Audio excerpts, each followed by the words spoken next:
자, 오늘은 안타깝게도 솔로몬이 조금씩 하나님 보시기에 안 좋은 모습들을 솔로몬이 이제 보이기 시작을 합니다. 자, 10절에 보시면 솔로몬이 두 집 곧 여호와의 성전과 왕궁을 20년 만에 건축했다 그랬습니다. 솔로몬 성전은 7년, 왕궁은 13년. 네, 이렇게 해서 20년 동안 건축을 하죠.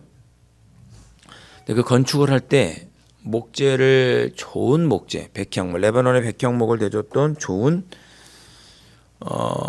이웃이라고 할까요? 나라가 있었죠. 왕이 있었죠. 누구냐면 바로 두로 왕 히람이었습니다. 솔로몬이 20년 동안 건축하고 20년 동안 좋은 목재를 대줬으니까 고맙잖아요. 그래서 갈릴리 땅의 성읍 20곳을 히람에게 주었다고 이제 11절에 기록하고 있습니다.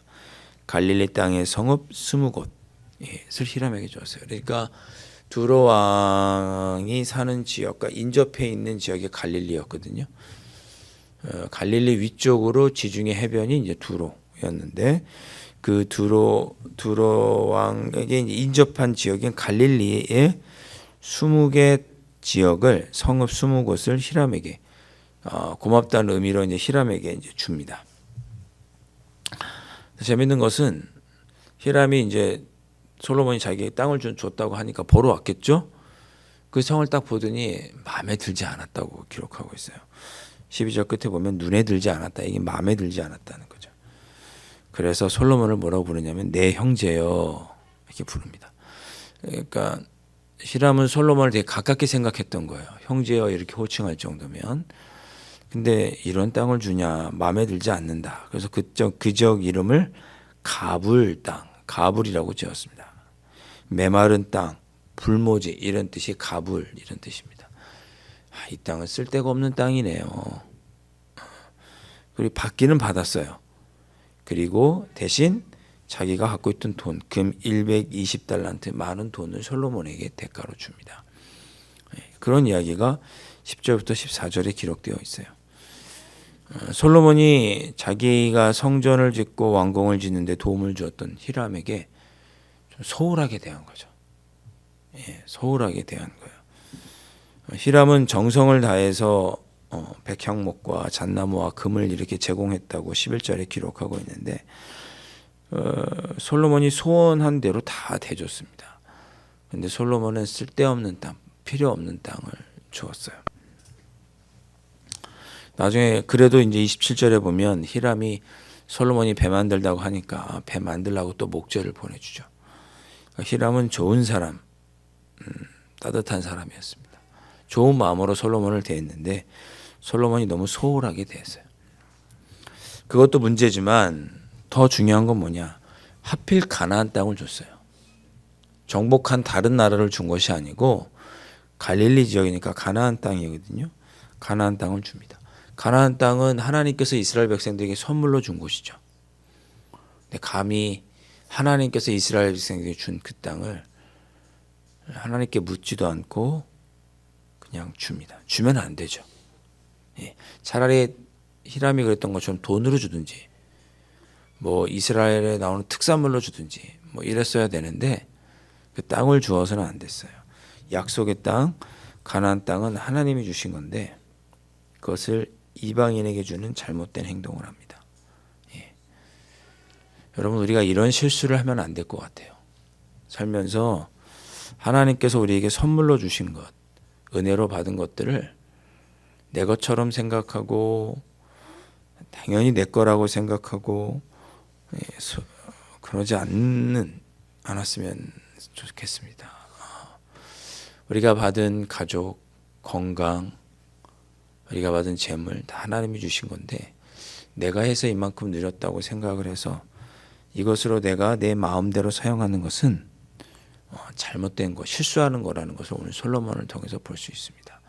하나님께서 우리에게 약속의 응답으로 주셨던 것들, 그 땅과 그 재물과 우리 가족과 좋은 사람들, 내가 이쁘고 내가 잘해서 얻었다기보다 하나님께서 은혜로 주신 건데 그것을 내 마음대로 하고 소중하게 생각하게 여기지 못하고 내 것으로 착각하고 마음대로 행하면 그 실수하는 것이 아닌가. 그런 의미에서 우리가 건강관리도 잘하고 사람들도 잘 돌보고 왜 내 것이 아니니까. 솔로몬이 그런 실수를 했습니다. 자, 15절부터 28절에 보면 또 솔로몬이 실수하는 장면이 나옵니다. 무엇을 실수하느냐? 실수가 아닐 수도 있겠지만 제가 보기엔 큰 실수예요. 15절에 보면 솔로몬 왕이 역군을 일으켰다 그랬습니다. 일하는 사람들을 일으켰어요. 그 이유는 뭐냐? 건축을 많이 합니다. 솔로몬이. 여호와의 성전과 자기 왕궁을 지었고 자기 아내 애굽 바로의 딸 위해서 밀로라는 성을 지었고 또 예루살렘 성을 지었어요. 거기까지는 또 그렇게 이해가 되는데 하솔일도 지었고 저 북쪽의 무깃도에도 지었고 또 게셀을 건축합니다. 밑에 17절에 보면 베토른을 건축하고 18절에 바알락과 또 다드모를 건축하고 모든 국고성과 병거성들 마병의 성들을 다 건축했습니다. 제가 이스라엘 성지에 갔을 때 무깃도 하솔이라고 하는 그 이스라엘 북쪽에 있는 하솔이라고 하는 솔로몬이 지었다는 성을 터가 남아 있습니다. 그 터를 한번 가봤는데 가면 마국간이 있었던 자리가 있습니다. 마국간이 있었다는 것은 뭐냐? 말이 있었다는 거고 말이 있었다는 건 뭐냐? 말의 말발굽을 만들었다는 거죠. 말발굽은 철로 만듭니다. 그러니까 솔로몬 왕 때는 철기 시대였고 말을 타고 다니거나 병거가 있었다는 것을 알 수 있습니다. 그러니까 솔로몬이 그런 큰 규모의 말과 병사를 두는 큰 규모의 국고성과 병거성을 이스라엘 곳곳에다가 지었어요. 큰 규모로. 뭐라고 표현합니까? 다스리는 온 땅에 건축하고자 하던 것을 다 건축했다고 그랬습니다.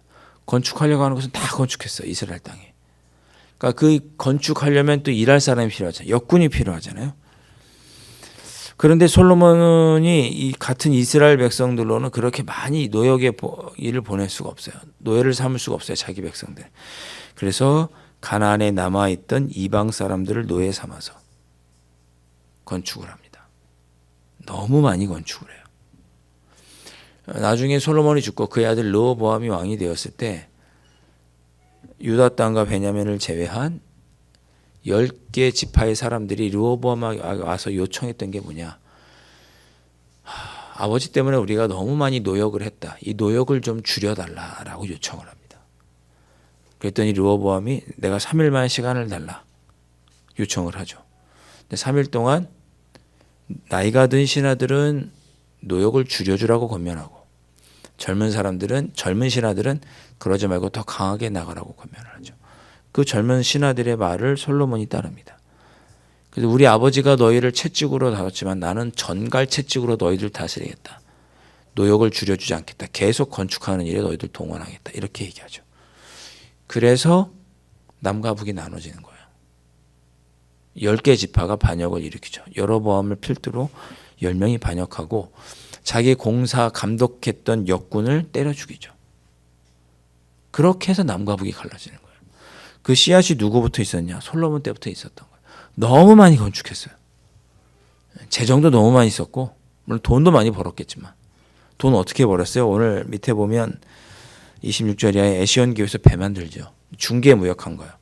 저 홍해 남쪽에 에시온게벨에서 배를 만들어서 아래쪽에서 온 물건들 무역해서 에시온게벨까지 배로 이렇게 오면 거기서 땅으로 지중해까지 갔다가 거기서 다시 배를 타고 또 이렇게 물건을 수출하는 거죠. 중개 무역을 통해서 막대한 부를 축적합니다.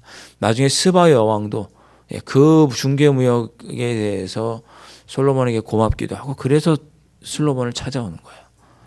막대한 부를 누렸고 그 부를 가지고 엄청나게 건축을 합니다.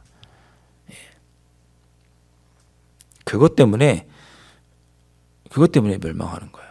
남과 북이 나눠지는 겁니다. 그러니까 솔로몬 왕이 실수했던 게 뭐냐? 이런 많은 건축들을 통해서 자기를 과시하는 거예요. 나중에 스바 여왕이 보고 뭐라냐면 야, 너의 신하들은 참 좋겠다. 어떻게 당신이 이렇게 지혜로워서 이렇게 성전을 예쁘게 짓고 왕궁을 예쁘게 짓고 건축을 이렇게 멋있게 하느냐.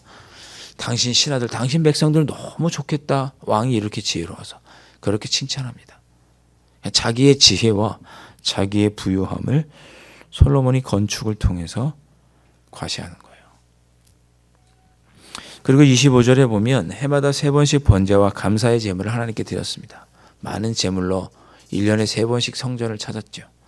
그러나 1천 번제를 드렸다든지 봉헌식 때 14만 2천 마리의 양과 소를 드린 것과 같은 제사를 드렸다는 얘기는 다시 나오지 않고 하나님께 그가 기도함으로 하나님께서 다시 그에게 나타나셨다는 이야기도 다시는 나오지 않습니다. 솔로몬이 이때부터 자기의 성공이라고 할까요?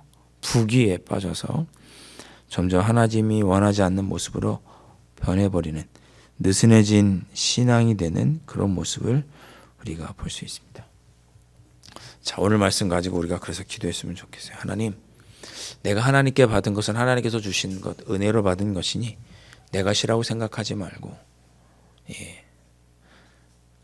정말 우리에게 주신 모든 것을 소중하고 귀하고 감사함으로 누릴 수 있는 내 마음대로 막 쓰지 않는, 사용하지 않는, 함부로 대하지 않는 그런 하루, 그런 삶을 살 수 있도록 인도해 주십시오라고 기도하셨으면 좋겠고, 또 하나는 우리에게 주신 모든 것이 하나님께서 주신 것이니 내가 누리고 있는 것들 때문에 우리의 신앙을 버리는, 성공 때문에 신앙을 버리고 재물 때문에 신앙을 버리고 사람들 때문에 신앙을 버리고 그런 일이 우리에게 있어서는 안 되겠죠.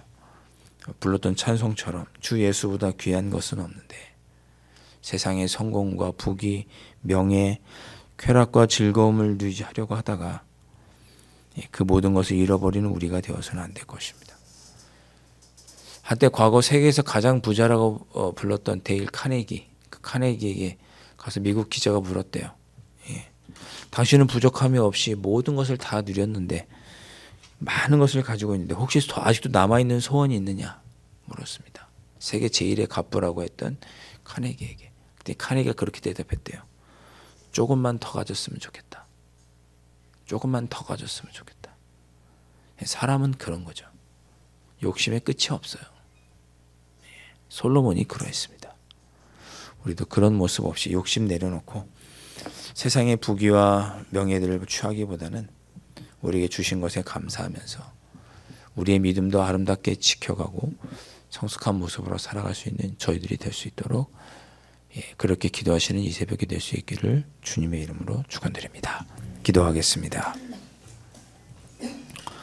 아버지 하나님, 솔로몬이 했던 것과 같은 실수를 저희가 반복하지 않도록 저희를 지켜주시옵소서.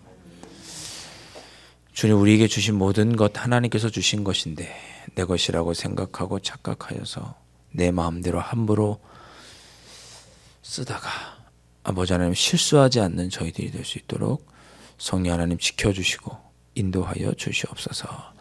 우리에게 베풀어 주신 모든 것 하나님께서 은혜 가운데 허락하여 주신 것인데 그 성공과 우리가 누리고 있는 많은 것들에 취해서 우리의 신앙을 잃어버리는 그런 어리석은 저희들 되지 않도록 성령께서 인도하여 주시고 모든 것을 감사하며 더욱 하나님께 감사하며 우리의 믿음이 더욱더 성숙하여지고 하나님을 위해서 살아갈 수 있는 그런 성숙한 신앙인으로 살아갈 수 있는 저희들이 될 수 있도록 성령 하나님 인도하여 주시옵소서. 귀하신 예수 그리스도의 이름으로 간절히 기도하옵나이다. 아멘.